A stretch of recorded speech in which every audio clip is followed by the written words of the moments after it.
ನಿಮ್ಮ ಮನೆ ಇರ್ತದೆ, ದೀಪ ಹಚ್ಚದೆ ಇದ್ರೆ, ಬೆಳಕಿರದೆ ಇದ್ರೆ, ಹೆಂಗೆ ಬೆಳಕಿಲ್ಲದ ಮನೆಯಲ್ಲಿ ಇಲಿ, ಹೆಗ್ಗಣ, ಹಾವು, ಸೊಳ್ಳೆಗಳು ಸೇರ್ಕೊಂತವಲ್ಲ, ಬೆಳಕಿಲ್ಲದ ಮನೆಯಲ್ಲಿ ಹೇಗೆ ಇಲಿ, ಹೆಗ್ಗಣ, ಹಾವು, ಸೊಳ್ಳೆಗಳು ಸೇರ್ಕೊಂತವ, ಹಾಗೆ ಸತ್ಚಿಂತನೆ ಇಲ್ಲದ ಕತ್ತಲೆಯ ಮನದಲ್ಲಿ ದುಃಖ, ಚಿಂತೆ, ನೋವು, ನಿರಾಶೆಗಳೆಂಬ ಇಲಿ, ಹೆಗ್ಗಣಗಳು ಸೇರ್ಕೊಂತವ. ಅದಕ್ಕಾಗಿ ಚಿಂತನೆ ಬಹಳ ಮುಖ್ಯ ಜೀವನದಲ್ಲಿ. ಚಿಂತನೆ ಮಾಡುವುದು ಸರಿ, ಏನನ್ನು ಕುರಿತು ಚಿಂತನೆ ಮಾಡಬೇಕು? ಇಲ್ಲಿ ನಮಗೆ ಕಣ್ಣಿಗೆ ಕಾಣುವ ಈ ಪ್ರಪಂಚ ಇದೆ. ಈ ಜಗತ್ತನ್ನು ಕುರಿತು ಚಿಂತನೆ ಮಾಡುವುದಾದರೆ, ಈ ಜಗತ್ತು ಹೇಗಿದೆ ಅಂದರೆ, ಅದಕ್ಕೆ ತನ್ನ ಜ್ಞಾನವೂ ಇಲ್ಲ, ಇನ್ನೊಂದರ ಜ್ಞಾನವೂ ಇಲ್ಲ. ಅದು ಜಡ. ಅದು ಈಗೊಂದು ಹೂವು ಇದೆ. ಹೂವಿಗೆ ಅದಕ್ಕೆ ತಾನು ಸುಂದರ ಅನ್ನುವ ಜ್ಞಾನವೂ ಇಲ್ಲ. ನೀವು ದೇವರ ತಲೆ ಮೇಲೆ ಹೋಗಿ ಕುಂದರ್ಸ್ರಿ, ಅದಕ್ಕೆ ನಾನು ದೇವರ ತಲೆಯ ಮೇಲೆ ಕುಂತಿದ್ದೇನೆ ಅನ್ನುವ ಜ್ಞಾನವೂ ಇಲ್ಲ. ಅಂದರೆ ತನ್ನ ಜ್ಞಾನವೂ ಇಲ್ಲ, ನನಗೆ ಸುಂದರ ಅಂತರ ಜನ ಅನ್ನುವ ಜ್ಞಾನವೂ ಇಲ್ಲ. ಅಂದರೆ ಈ ಪ್ರಪಂಚ ಹೆಂಗಿದೆ ಅಂದರೆ, ಅದಕ್ಕೆ ತನ್ನ ಜ್ಞಾನವೂ ಇಲ್ಲ, ಇನ್ನೊಂದರ ಜ್ಞಾನವೂ ಇಲ್ಲ, ಜಡ ಐತದು. ಹಾಗಾಗಿ ಈ ಪ್ರಪಂಚದ ಚಿಂತನೆ ಮಾಡುವಷ್ಟು ಅವಶ್ಯಕತೆ ಏನು? ಹೌದು, ಇದು ಪ್ರಪಂಚ ಜಡ ಐತಿ ಅಂತ ಬಿಡ್ರಿ, ದೇವನನ್ನು ಕುರಿತು ಚಿಂತನೆ ಮಾಡುವನೇನು? ದೇವರನ್ನು ಕುರಿತು ಚಿಂತನೆ ಮಾಡುವುದಾದ್ರೆ, ದೇವರು ಯಾರು ನಮ್ಮ ಕಣ್ಣಿಗೆ ಕಂಡಾನೇನು? ಕೈಯಿಂದ ಮುಟ್ಟಿವೇನು? ಬುದ್ಧಿಯಿಂದ ತಿಳ್ಕೊಂಡಿವೇನು? ಅವ ಹೇಗದಾನ ದೇವರು ಅಂದ್ರೆ, ಅಶಬ್ದ, ಅಸ್ಪರ್ಶ, ಅರೂಪ, ಅರಸ, ಅಗಂಧವತ್. ಅವ ಶಬ್ದ, ಸ್ಪರ್ಶ, ರೂಪ, ರಸ, ಗಂಧ ಈ ಗುಣಗಳಿಗೆ ಅತೀತನದಾನ ದೇವರು. ಇದು ಜಗತ್ತು ಜಡ ಐತಿ. ದೇವರು ತಿಳ್ಕೊಬೇಕಂದ್ರೆ ತಿಳುವಳಿಕೆಗೆ ಮೀರಿ ನಿಂತಾನ. ಅಂದ್ರೆ ಈ ಜಡದ ಬಗ್ಗೆ ಚಿಂತನೆ ಮಾಡಿಯೂ ಅವಶ್ಯಕತೆ ಇಲ್ಲ, ದೇವನ ಬಗ್ಗೆ ಚಿಂತನೆ ಮಾಡುವ ಅವಶ್ಯಕತೆಯೂ ಇಲ್ಲ. ಹಾಗಾದರೆ ಚಿಂತನೆ ಮಾಡುವುದು ಯಾವುದರ ಬಗ್ಗೆ ಅಂದ್ರೆ, ಈ ದೇವ ಮತ್ತು ಜಗತ್ತು ಇವೆರಡರ ಮಧ್ಯೆ ಸೇತುವೆಯಾಗಿ ನಿಂತಿರುವಂಥ ಜೀವ ಇದೆಯಲ್ಲ, ಜೀವ ಮತ್ತು ಜೀವನವನ್ನು ಕುರಿತು ನಾವೆಲ್ಲ ಚಿಂತನೆ ಮಾಡಬೇಕು. ಜೀವನನ್ನು ಕುರಿತು ಚಿಂತನೆ ಮಾಡಬೇಕು, ಜೀವನವನ್ನು ಕುರಿತು ಚಿಂತನೆ ಮಾಡಬೇಕು. ಒಂದು ಕ್ಷಣ ನಮ್ಮನ್ನು ನಾವು ನೋಡ್ಕೋಬೇಕಲ್ಲ, ನಾ ಯಾರು, ಎಲ್ಲಿಂದ ಬಂದೆ? ಸುಮ್ಮನೆ ನಮ್ಮಷ್ಟಕ್ಕೆ ನಾವು ವಿಚಾರ ಮಾಡಬೇಕು. ಹಾಗೆ ನಾವು ಯಾರು ಅಂತ. ಜನಕ ಮಹಾರಾಜ ಅಂತಿದ್ದ ರಾಜ, ಬಹಳ ದೊಡ್ಡ ಜ್ಞಾನಿ ಮನುಷ್ಯ. ಅವನು ತನ್ನ ಅರಮನೆಯ ಅಂತಃಪುರದಲ್ಲಿ ಒಮ್ಮೆ ಮಲಗಿಕೊಂಡಿದ್ದ. ಮಲಗಿಕೊಂಡಾಗ ರಾತ್ರಿ ಕನಸು ಬಿತ್ತು ಅವನಿಗೆ. ರಾತ್ರಿ ಕನಸಿನಾಗ ಏನಿತ್ತು ಅಂದ್ರೆ, ಅವನ ಇನ್ನೊಬ್ಬ ರಾಜ ಬಂದು ಅವನ ಮೇಲೆ ಯುದ್ಧ ಮಾಡಿ ಎಲ್ಲ ಸಾಮ್ರಾಜ್ಯವನ್ನು ಕಸ್ಕೊಂಡು ಅವನಿಗೆ ಹೊರಗೆ ದಬ್ಬದಂಗಾತು. ಇವ ಭಿಕ್ಷಾ ಬೇಡ್ಕೊಂತ ಹರಕಂಗಿ ಭಿಕ್ಷಾ ಬೇಡ್ಕೊಂತ ಓಣಿ ಓಣಿ ಅಡ್ಡಾಡುವಂಗೆ ಕನಸು ಬಿತ್ತು. ಭಿಕ್ಷುಕಾಗಿ ತಿರ್ಗಕತ್ತಿದ್ದ. ಒಂದು ಸ್ವಲ್ಪ ಆದ ತಕ್ಷಣನ ಎಚ್ಚರಾತ್. ನೋಡ್ತಾನ ಅಂತಃಪುರದೊಳಗದನ, ರಾಣಿ ಮಗ್ಲದಾಳ, ಮಕ್ಕಳು ಮಗ್ಲದಾರ. ರಾಣಿ ಕೇಳ್ದ, ನಾನು ಯಾರು ಅಂದ. ಅವಾಗ ಅವರು ಮಹಾರಾಣಿಯವರಂದರು, ಅಲ್ಲ ಯಾಕೆ ಹೆಂಗೆ ಮಾತಾಡಕತ್ತೀರಲ್ಲಿ ನೀವು? ಅಲ್ಲ ನಾನು ಯಾರು? ಈಗ ಒಂದು ಕ್ಷಣದ ಹಿಂದೆ ಕನಸು ಬಿದ್ದಿತ್ತಲ್ಲ, ಕನಸಿನಾಗ ಭಿಕ್ಷುಕನಾಗಿದ್ದೆ. ಈಗ ಎಚ್ಚರ ಆಗೈತಿ, ರಾಜ ಅಂತ ಅನ್ಸಕತ್ತೈತಿ.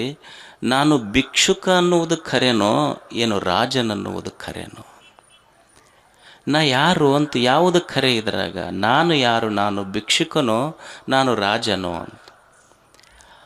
ಅವರಂದ್ರು, ರಾಜರಿಗೆ ತಲೆ ಕೆಟ್ಟೈತಂದ್ರೆ ಅವ್ರ ಹೆಣ್ಮಕ್ಳು. ಮತ್ತು ಯಾರು ಖರೆ ಮಾತಾಡ್ತಾರ ಅವ್ರ ಸಮಾಜದ ಕಣ್ಣಾಗಿ ತಲೆ ಕೆಟ್ಟವ್ರಂಗೆ ಕಾಣ್ತೈತದು. ನಾನು ಯಾರು ಅಂತ. ಅವರು ಡಾಕ್ಟ್ರಿಗೆ ಕರ್ಸೋಣ ಶಾಣ್ಯಾರಿಗಂತ ಕರ್ಸಿದ್ರು. ಡಾಕ್ಟ್ರ್ ಏನಾಗೈತೆ ರೀ ರಾಜರು ನಿಮಗೆ? ವೈದ್ಯರು ಬಂದರು. ಮಹಾರಾಜರು ವೈದ್ಯರಿಗೂ ಇದೇ ಪ್ರಶ್ನೆ, ನಾನು ಯಾರು? ಕನಸಿನ್ಯಾಗ ನೋಡಿದ್ರೆ ಭಿಕ್ಷುಕಾಗಿನಿ, ಎಚ್ಚರಾದ ಕೂಡಲೇ ರಾಜ ಅದೀನಿ, ನಾ ರಾಜನೋ ಏನು ಭಿಕ್ಷುಕನೋ ಹೇಳ್ರಿ. ಅವ ವೈದ್ಯರಂದರು, ಇದು ನಿಮ್ಮದು ಕೇಳಿದ್ರೆ ನಮಗೆ ಹುಚ್ಚ ಆಸ್ಪತ್ರೆಗೆ ಹಾಕಬೇಕಾಗತ್ತೆ ರೀ, ನಮ್ಮ ಕಡೆಯಿಂದ ನೀಗೋದಿಲ್ಲ ರೀ ಇದು ರೋಗ. ಒಬ್ಬರಿಗೆ ಶಾಣ್ಯರಿಗೆ ಕರೆಸಿದ್ರು. ಅಲ್ಲಿ ಆ ರಾಜ್ಯದಲ್ಲಿ ಒಬ್ಬರು ಯತಿಗಳಿದ್ದರು,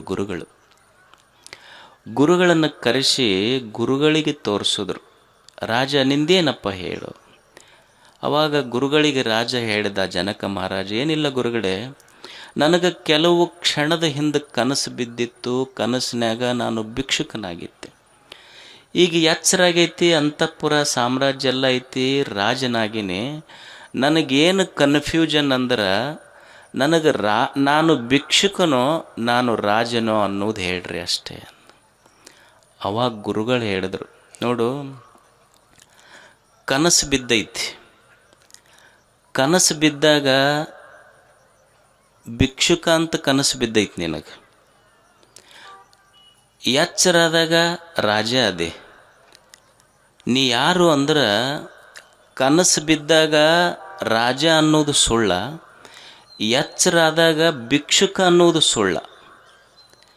ಕನಸಿನ್ಯಾಗ ರಾಜ ಅನ್ನೋದು ಸುಳ್ಳ, ಕನಸಿನ್ಯಾಗ ರಾಜ ಅನ್ನೋದು ಸುಳ್ಳ, ಎಚ್ಚರಾದಾಗ ಭಿಕ್ಷುಕ ಅನ್ನುವುದು ಸುಳ್ಳ.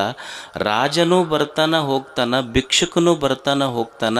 ಈ ರಾಜ ಭಿಕ್ಷುಕ ಎರಡನ್ನು ನೋಡುವ ನಿನ್ನ ಅಂತರಂಗದೊಳಗಿರುವ ಅರಿವು ಐತಲ್ಲ, ಅರಿವು ಮಾತ್ರ ನೀನು ಅನ್ನುವುದು ಸತ್ಯ. ರಾಜನೂ ಬರ್ತಾನ ಹೋಗ್ತಾನಷ್ಟೆ, ಕನಸು ಬೀಳ್ತವಲ್ಲ. ಇಲ್ಲಿ ಯಾರು ನಾನು ಅನ್ನು. ಈಗ ನಾ ಅಂತೀನಿ, ನಾನು ಬಾಲಕ, ನಾನು ಯುವಕ, ನಾನು ಮುದುಕ ಅಂತೀವಿಲ್ಲ ನಾವೆಲ್ಲ. ಹಾಗಿದ್ರೆ ನಾನು ಬಾಲಕನನ್ನೋದು ಖರೇನೋ, ನಾನು ಯುವಕ ಅನ್ನೋದು ಖರೇನೋ, ನಾನು ಮುದುಕ ಅನ್ನೋದು ಖರೇನೋ? ನಾನು ಯಾರು? ಸಣ್ಣವರಿದ್ದಾಗ ಬಾಲಕ ಅಂದಿವಿಲ್ಲ, ನೀವು ಬಾಲಕಿ ಅಂದಿರಿ, ಅವರು ಬಾಲಕ ಅಂದಾರ. ಯುವಕ ಅಂದಮೇಲೆ ಅವ್ರು ಯುವಕ ಅಂದಾರ, ಯುವತಿ ಅಂದಿರಿ. ಅವರು ಮುದುಕ ಅಂದಾರ, ನೀವು ಮುದುಕಿ ಅಂದಿರ್ಬೋದು. ನಾನು ಬಾಲಕ, ನಾನು ಯುವಕ, ನಾನು ಮುದುಕ ಅಂತೀನಲ್ಲ, ನಾನು ಬಾಲಕ ಅನ್ನೋದು ಖರೇನೋ, ಯುವಕ ಅನ್ನೋದು ಖರೇನೋ, ಮುದುಕ ಅನ್ನೋದು ಖರೇನೋ? ಯಾವುದು ಖರೆ? ಈಗ ನೀವು ಹುಡುಗರು ಶಾಲೆ ಓದ್ತಾರೆ, 5ನೇ ಕ್ಲಾಸ್ ವಿದ್ಯಾರ್ಥಿ, ಒಬ್ಬನೇ 6ನೇ ಕ್ಲಾಸಿಗೆ ಹೋದ್ರೆ 6ನೇ ಕ್ಲಾಸ್ ವಿದ್ಯಾರ್ಥಿ, 7ನೇ ಕ್ಲಾಸ್ ವಿದ್ಯಾರ್ಥಿ ಅಂತಾರೆ. ಅಂದ್ರೆ ಕ್ಲಾಸ್ ಬದಲಾಗ್ತವೆ ಹೊರತು ವಿದ್ಯಾರ್ಥಿ ಒಬ್ಬನೇ ಇರ್ತಾನೆ. ವಿದ್ಯಾರ್ಥಿ ಬದಲಾಗೋದಿಲ್ಲ, ಕ್ಲಾಸ್ ಬದಲಾಗ್ತಾವಷ್ಟೆ. ಹಂಗೆ ಬಾಲಕ, ಯುವಕ, ಮುದುಕ ಅನ್ನೋದು ಇವು ಅವಸ್ಥೆಗಳ ಕ್ಲಾಸ್ ಇದ್ದಂಗೆ. ಇವು ಕ್ಲಾಸ್ ಬದಲಾಗ್ತವೆ ಹೊರತು ಇವು ನೋಡುವ ನಿನ್ನೊಳಗಿನ ಅರಿವು ಮಾತ್ರ ಅವ ಹಾಗೇ ಇರ್ತಾನೆ. ಅದು ಸತ್ಯ, ಶುದ್ಧ ಚೈತನ್ಯ, ಅದು ಅರಿವು. ಅದು ಹೊರಗಿನ ಪ್ರಪಂಚವನ್ನು ನೀನು ನೋಡಬೇಕಾದ್ರೆ ತಿಳ್ಕೋಬೇಕಲ್ಲ, ಇದನ್ನು ನಾನು ಯಾರು, ಯಾಕೆ ಬಂದೆ, ಬಂದು ಏನು ಮಾಡಬೇಕು, ಇದನ್ನು ತಿಳ್ಕೋಬೇಕಲ್ಲ ಮನುಷ್ಯ. ನಿಮ್ಮೂರ ಹೆಸರೇನು? ಬಾಳಿ. ಹೆಂಗೆ ಬಾಳಬೇಕನ್ನು ತಿಳ್ಕೊಬೇಕಾಗೈತೆ ಮನುಷ್ಯ. ಇಲ್ಲ, ಈ ಬಾಳು ಯಾಕೆ ಹಾಳಾತಂತ ತಿಳ್ಕೊಬೇಕಾಗೈತಿ, ಈ ಬಾಳು ಯಾಕೆ ವ್ಯರ್ಥ ಹೋತು ಅಂತ ತಿಳ್ಕೊಬೇಕಾಗೈತಿ, ಯಾಕೆ ಬಾಳು ವ್ಯರ್ಥ ಆತು ಮತ್ತು ಈ ಬಾಳು ಹೇಗೆ ಅರ್ಥಪೂರ್ಣವಾಗಿ ಬದುಕಬೇಕನ್ನೋ ತಿಳ್ಕೊಳ್ಳೋದಷ್ಟೆ. 2 ವಿಷಯ ಇರೋದು ತಿಳ್ಕೊಳ್ಳಿಕ್ಕೆ. ಒಂದು, ಇರುವ ಬಾಳೆ ಯಾಕೆ ಹಾಳಾತು, ಇನ್ನೊಂದು ಹಾಳಾದ ಬಾಳೆ ಹೆಂಗೆ ಸರಿಗೆ ಮಾಡ್ಕೋಬೇಕು. ಇವೆರಡೇ ಎಲ್ಲ ಇರೋದು ಚಿಂತನೆ ಜೀವನದಲ್ಲಿ.